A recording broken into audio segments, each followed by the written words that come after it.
This generation will not pass away until all these things take place. That anchors all the events, the whole narrative, to the first century, as we have been saying all along. I want to just point out one more thing here.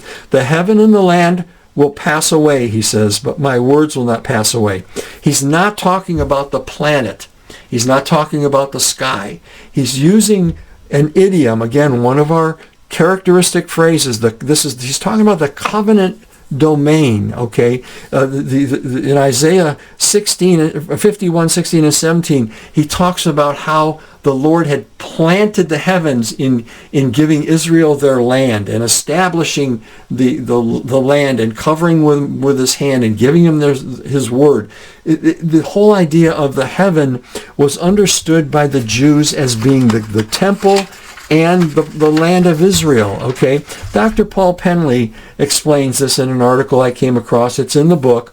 He says that in Josephus, the Jerusalem temple was built to look like a microcosm of the universe.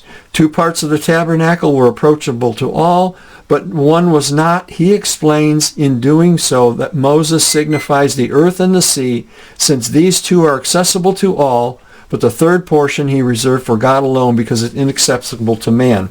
So in Talmudic tradition, in the Talmud, the rabbis described how the inner walls of the temple looked like the waves of the sea.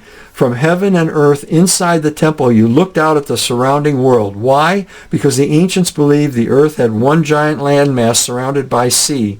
The temple reflected that model of the universe. Isaiah used the same language. He uses parallelism to equate the creation of the heavens and the earth with the restoration of Jerusalem in Isaiah 65, 17, and 18.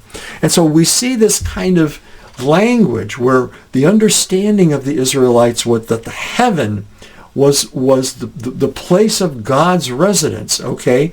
And the land or the earth, okay, was the covenant domain, because this was all surrounded by raging sea of the Gentiles. That was their view of the universe, their prophetic view of the whole universe.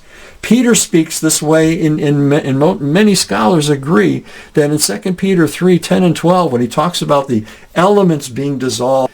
So we have the heavens and the land. Jesus is telling them, though the elements of your religion, your temple, your city, the land is going to be, though all this is being destroyed, what he's telling him is, my word will last. My word will stand forever.